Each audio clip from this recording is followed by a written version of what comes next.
감리교 창시자인 요한 웨슬레 목사님, 이분은 물질과 관련해서 교회에서 설교할 때 이런 설교를 종종 했다고 합니다.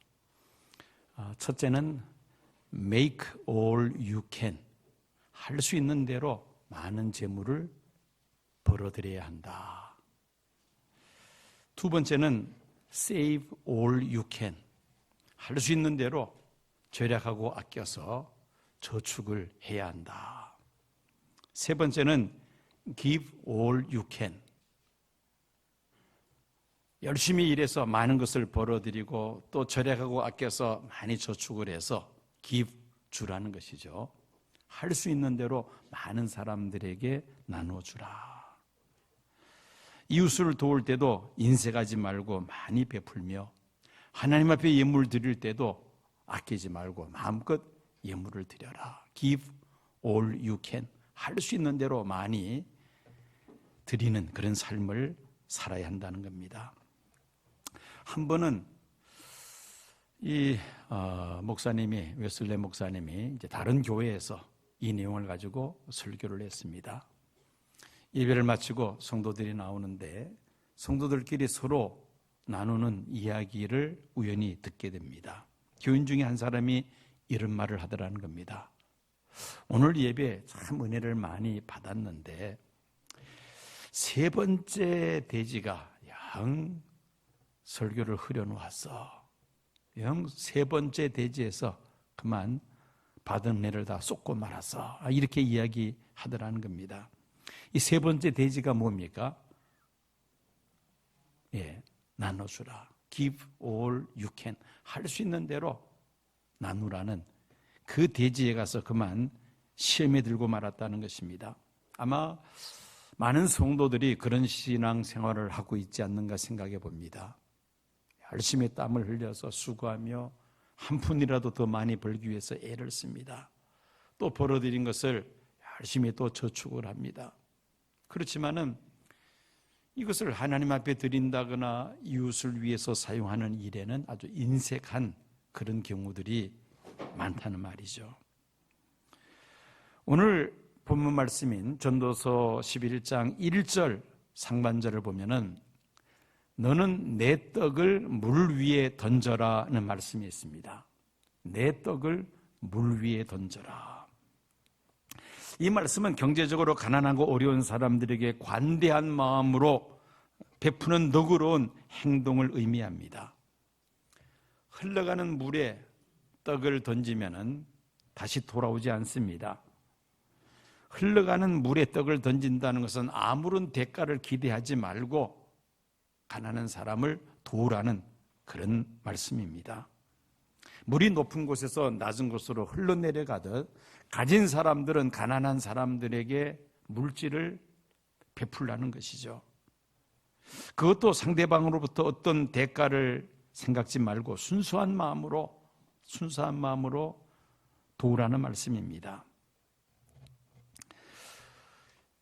어느 한 기자가 돈이 많은 부자에게 질문을 합니다. 당신의 가치가 얼마인지를 질문해도 되겠습니까? 라고 그렇게 조심스럽게 말을 던집니다. 그러자 그 부자는 잠시 생각을 하더니만은 나는 내 가치가 40만 달러, 우리 돈으로 한 5억 정도 되죠. 40만 달러 정도 된다고 생각합니다. 그러자 이 기자가 되묻습니다. 수백만 달러를 소유하고 있는 아주 큰 부자로 알고 있는데요. 했더니만은 바로 그 말에 이 부자가 대답을 합니다. 맞습니다. 제가 많은 돈을 갖고 있는 것은 사실입니다. 그러나 그 사람의 진정한 가치는 그 사람이 현재 지금 얼마를 가지고 있느냐, 얼마를 소유하고 있느냐, 거기에 달려있는 것이 아니라 얼마나 다른 사람들에게 베풀었느냐, 이것이 그 사람의 바른 가치 기준이라고 나는 생각을 합니다. 나는 작년에 40만 달러를, 5억을 자선단체에 기부를 했습니다. 그래서 나는 나 자신의 가치를 40만 달러라고 생각합니다. 그렇게 답변을 했다는 것입니다. 자, 그러면 여러분들에게 묻습니다. 여러분들은 과연 가치가 얼마나 됩니까? 한번 자신에게 한번 질문을 던져보시기 바랍니다. 나는 과연 얼마나 가치가 있는 사람일까? 인생의 잣대는 그 사람의 소유에 있지 않고 그 사람이 얼마나 섬김과 나눔의 삶에 힘쓰는가, 그것을 가지고 우리가 그 사람의 가치를 판단할 수 있다는 것이죠. 그 유명한 파스칼이 큰 사람이 되는 비결 3가지를 이렇게 설명을 합니다. 첫째는 자기 소유에 집착하지 말라. 2번째는 너그러운 사람이 되라. 그리고 3번째는 동정할 줄 아는 사람이 되라. 많이 가진 사람이 큰 사람이 아니라는 겁니다. 순수한 사랑으로 베풀기를 힘쓰는 사람, 그 사람이 큰 사람이라는 것이죠. 자동차 왕 헨리 포드는 성공에 대해서 이렇게 말을 합니다. 대부분의 사람들이 성공을 얻는 것에서 생각을 하지만은 성공은 주는 것에서 시작한다. 그렇게 말을 합니다. 크리스천 리더십의 대가 존 맥스웰은 그의 저서 성공 여행에서 더글라스 로손이라는 사람의 말을 인용하면서 이렇게 말을 합니다. 얻는 것을 통해서는 잠시 존재하지만 주는 것을 통해서는 영원히 산다. 우리가 소유하는 것은 그것은 잠시 잠깐 일시적인 것이지만은 우리가 나누고 베푸는 것, 이것은 영원히 존재한다는 것입니다. 하나님은 결산하실 때 우리가 세상 살면서 얼마나 많은 것을 소유하고 있느냐, 그것을 가지고 그 사람의 삶을 평가하지 않아야 하십니다. 하나님께서 맡겨주신 그것을 가지고 어떻게 잘 사용했느냐, 얼마나 하나님의 뜻대로 하나님을 기쁘시게 하는 일에 그 재물을 사용했느냐, 그걸 가지고 하나님은 결산하신다는 것입니다. 그렇게 보면은 우리가 이 물질에 대해서 어떤 생각을 가져야 될 것인가는 분명한 답이 주어집니다. 많은 것을 소유하는 것, 그게 중요한 것이 아니라 내가 소유하고 있는 것을 얼마나 가치 있게 잘 사용하느냐, 얼마나 하나님의 뜻에 맞게 잘 사용하느냐. 오늘 말씀처럼 내 떡을 물 위에 던져라. 과연 우리가 그렇게 살아가고 있는가, 한번 우리 자신을 돌아볼 필요가 있는 것입니다. 2절 상반절을 보면은 7이나 8에게 나눠줄지어다 라는 말씀이 있습니다. 우리가 베풀 때 좀 더 구체적으로 어떻게 베풀 것인가를 말씀하고 있습니다. 성경에서 7이라는 숫자는 완전수입니다. 8은 7보다 하나가 더 많은 숫자이죠. 7사람 도왔으니 나는 이것으로 충분하다, 다 됐다, 그렇게 생각하지 말고 거기에서 하나를 더하라는 것은 숫자에 구애됨이 없이 할 수 있는 대로 많은 사람들에게 선을 베풀라는 그러한 말씀입니다. 최대한 많이 심고 많이 뿌리고 많이 나누고 많이 베푸는 삶을 살라는 말씀입니다. 고린도후서 9장 8절 9절 말씀입니다. 하나님이 능히 모든 은혜를 너희에게 넘치게 하시나니 이는 너희로 모든 일에 항상 모든 것이 넉넉하여 모든 착한 일을 넘치게 하게 하려 하심이라. 기록된 바 그가 흩어 가난한 자들에게 주었으니 그의 의의가 영원토록 있느니라 함과 같으니라. 이 말씀은 사도 바울이 고린도 교회 성도들에게 구호 헌금에 대해서 교훈하는 말씀입니다. 구약의 시편 112편 9절 말씀을 사도 바울은 인용을 하면서 하나님께서 우리에게 물질의 복을 베푸시는 것이 단순히 나만을 위해서 베푸시는 것이 아니라 우리가 착한 일을 넘치게 하기 위하여 하나님은 우리에게 물질의 풍요로움을 주신다는 말씀입니다.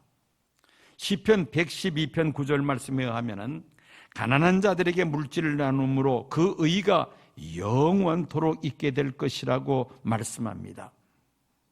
우리가 넉넉하게 가질수록 후하게 베푸는 삶을 살아야 한다는 것입니다. 역으로 섬기고 나누기를 힘쓰는 사람들에게는 그 일을 충분히 할 수 있도록 하나님께서 넘치도록 복을 주신다는 말씀입니다. 그렇게 하는 것만이 영원히 남는 것이라고 시편 112편에서는, 그리고 또 고린도후서 9장 8절 9절에서 우리에게 말씀하고 있습니다. 자, 이제 1절 하반절 말씀 보면은 여러 날 후에 도로 찾으리라는 말씀이 있습니다. 조금 앞뒤가 맞지 않죠? 물 위에 떡을 던지면은, 이 물이라는 것이 그냥 물이 아닙니다. 영어 NIV 성경을 보면은 sea, 바다라고 되어 있습니다. 바다는 쉴 새 없이 해류에 의해서 움직입니다. 그러면 바다 물 위에 던지면은 흘러 떠내려갈 수밖에 없습니다. 그런데 1절 하반절에 보니까 여러 날 후에 도로 찾으리라. 이 앞뒤가 맞지 않는 말입니다. 또 우리가 가난한 사람을 도울 때에 그 사람으로부터 어떤 대가를 바라고 돕는다, 이것도 말이 안 되는 것이죠. 여기서 이제 몇 날 후에, 여러 날 후에 도로 찾는다는 이 말씀은 무엇입니까? 우리가 이 말씀을 해석을 잘 해야만 합니다. 상대방의 대가를 바라고 돕는 것은 바람직하지 않지만은 하나님께서 갚아주신다. 여러 날 후에 도로 찾는다는 것은 하나님께서 보상해 주신다는 그런 말씀으로 우리가 이해해야만 합니다. 이것은 성경적입니다. 히브리서 11장 6절 말씀을 보면은 하나님은 상 주시는 분이심을 믿어야 하나님을 기쁘시게 할 수 있다고 말씀하고 있습니다. 하나님은 상 주시는 분이심을 믿어야 하나님을 기쁘시게 하는 삶을 살 수가 있다. 물 위에 우리가 떡을 던집니다마는 하나님께서 여러 날 후에 도로 찾게 해주신다는 것이죠. 부메랑 효과라는 단어가 있습니다. 이 부메랑은 오스트레일리아의 원주민들이 사냥할 때 사용하는 도구입니다.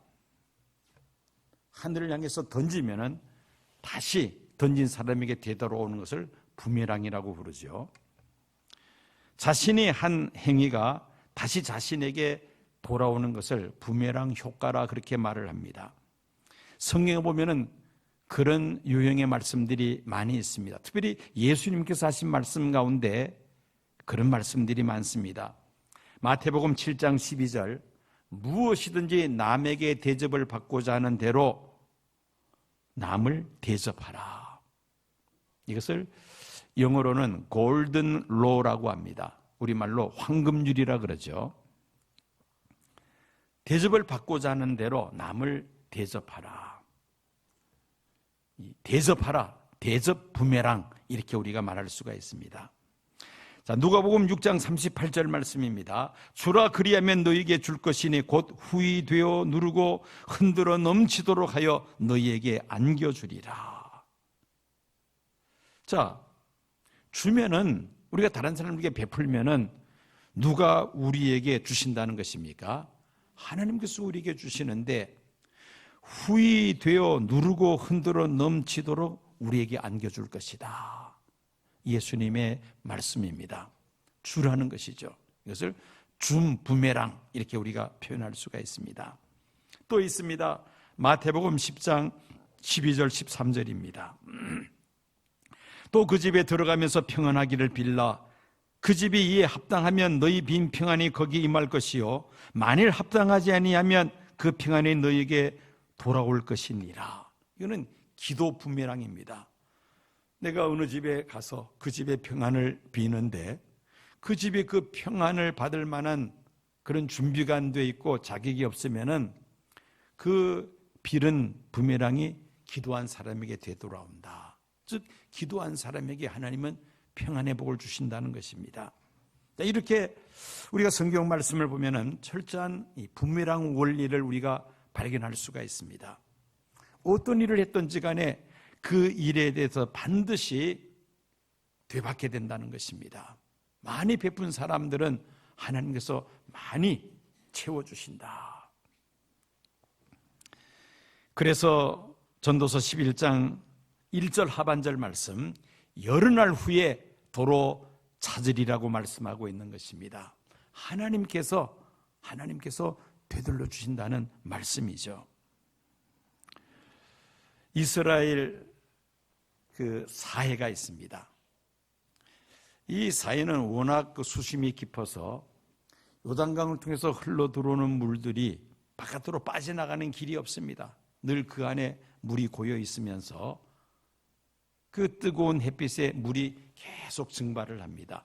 그러다 보니까 이 사해는 염도가 굉장히 높습니다. 짜다는 말이죠. 염도가 높아서 이 사해에는 물고기들이 살 수가 없습니다. 그래서 죽은 바다 사해라고 부릅니다.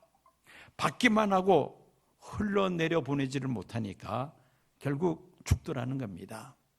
그런데 그 사해에다가 계속 물을 흘러내리는 갈릴리 호수, 사해보다도 적은 호수입니다마는 이 갈릴리 호수는 그 북쪽에 있는 헐몬산에서 내려오는 그 물을 받아서 요단강을 통해 사해로 계속해서 물을 흘러내립니다.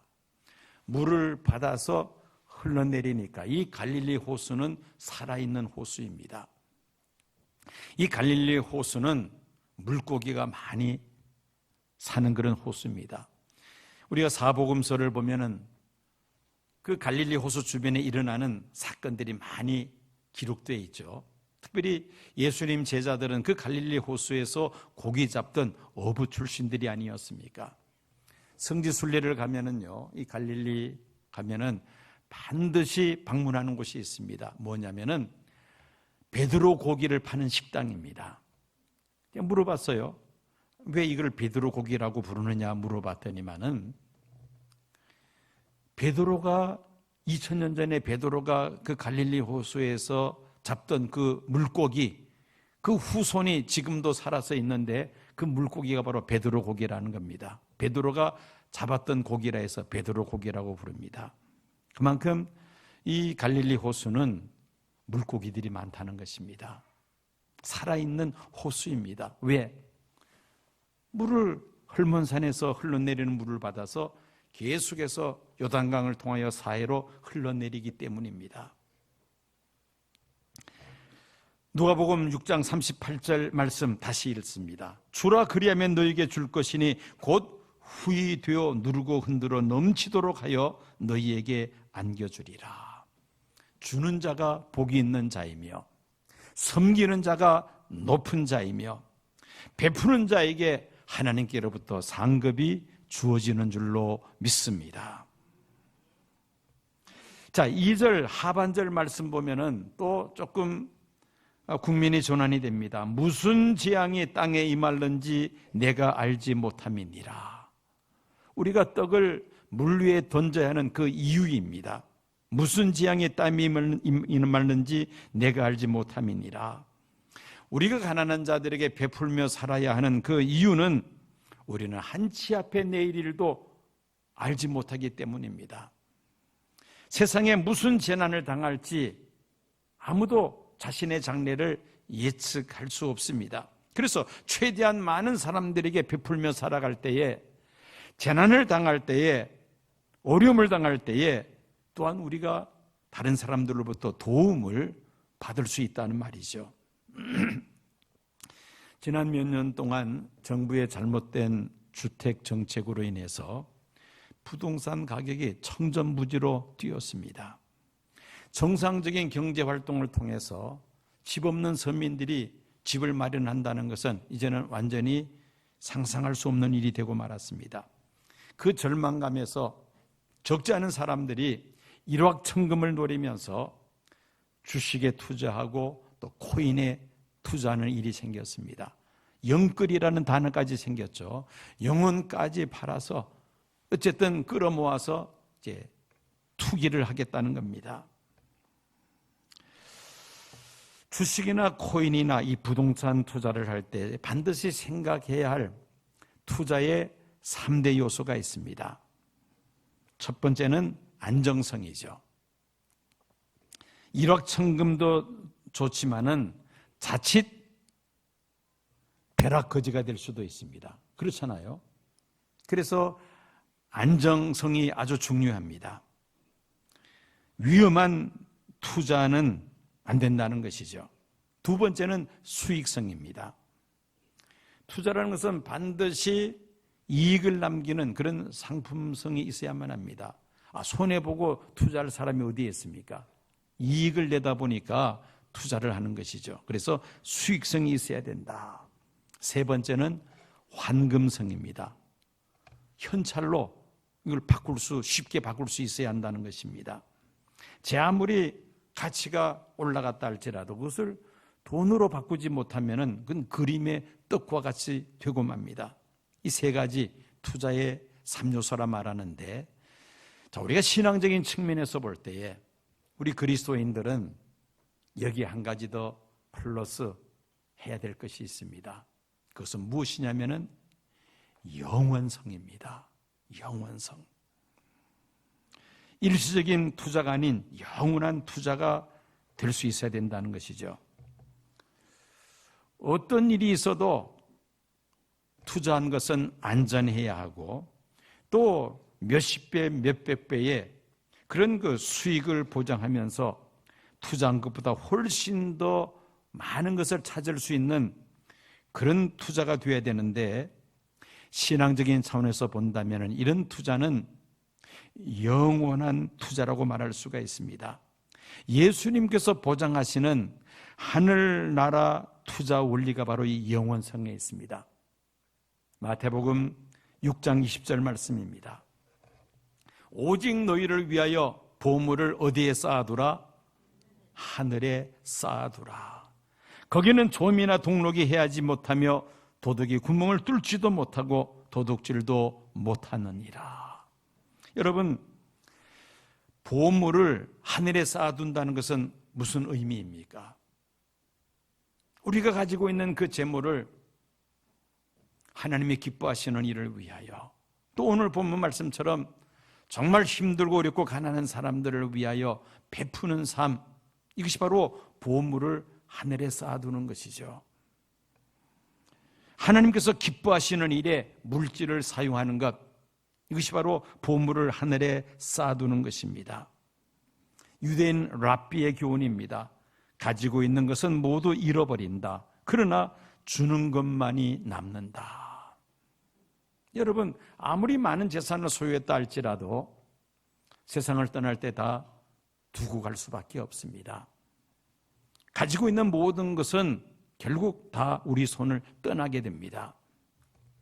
그러나 주는 것만이 남는다.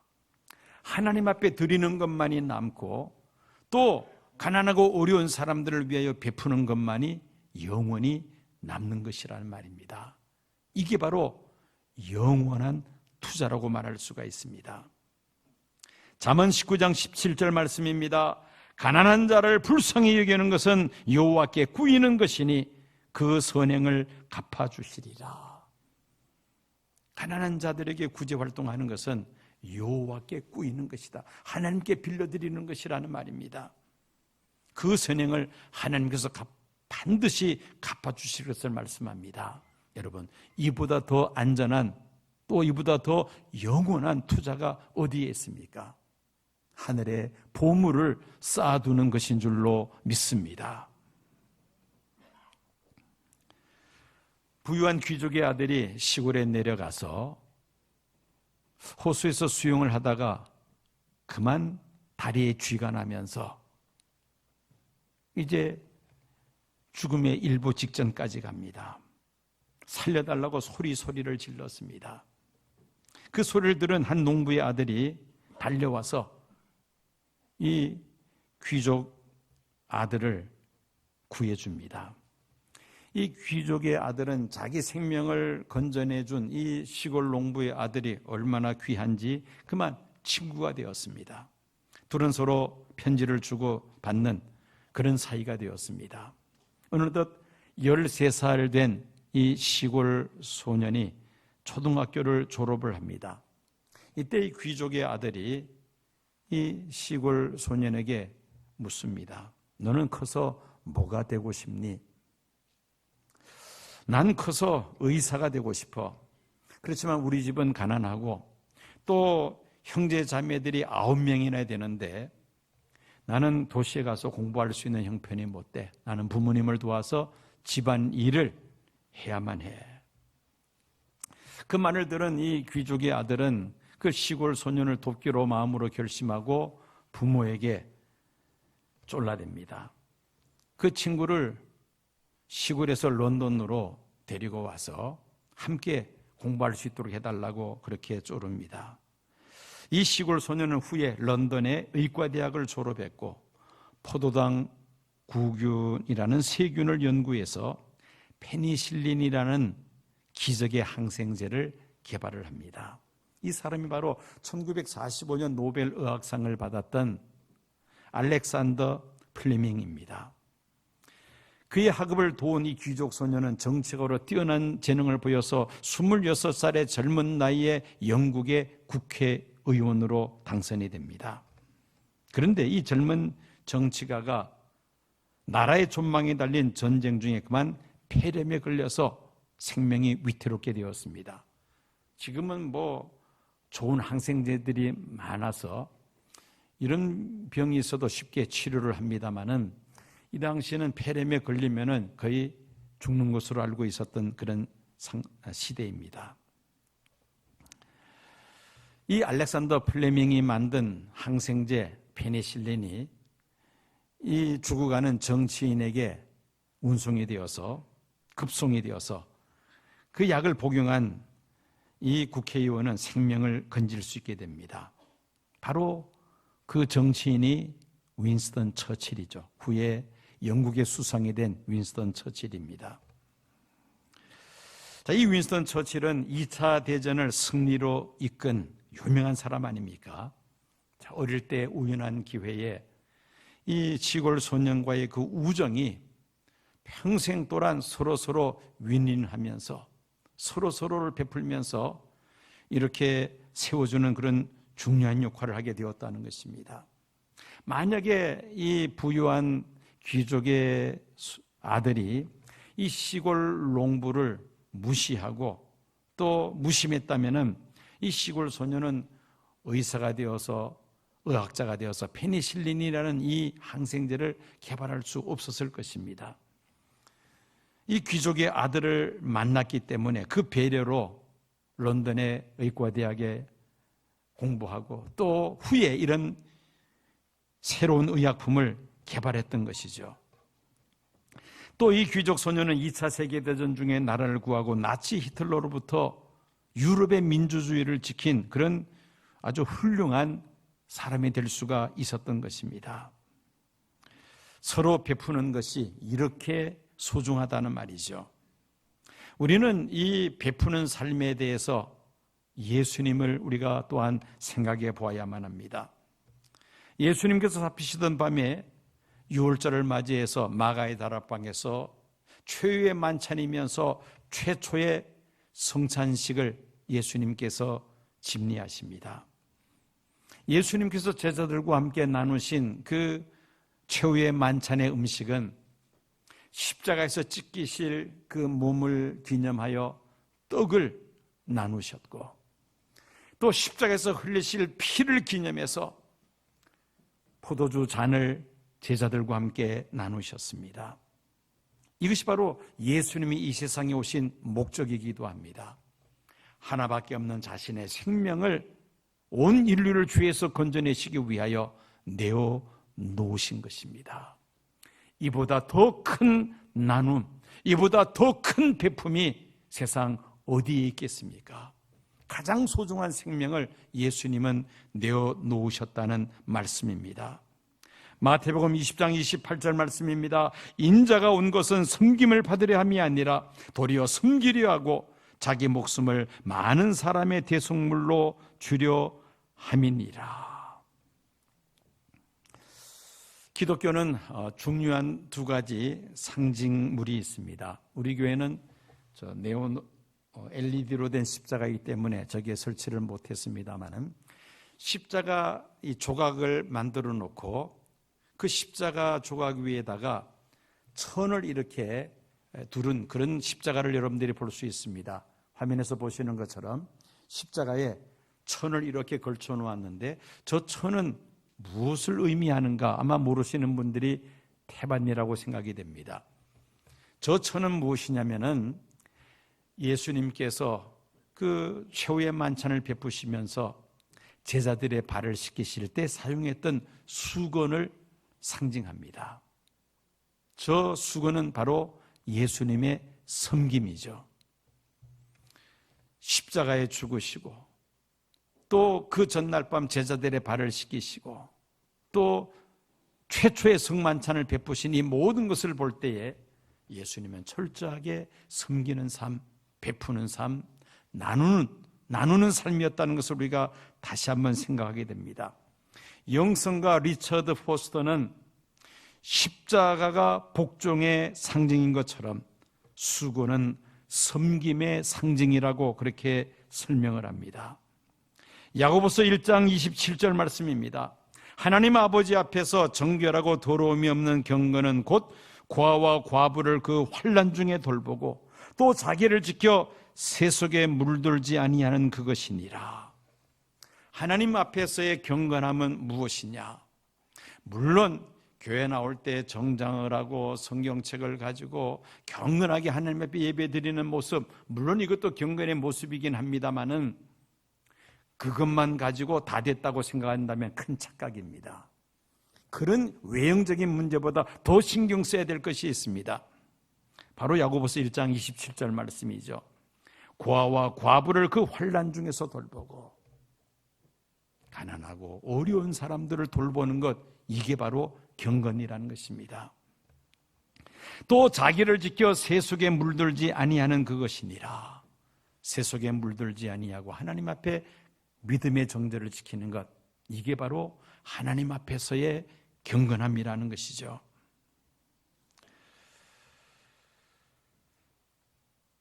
코로나 팬데믹이 장기화되면서 우리 주변에 경제적으로 또 정신적으로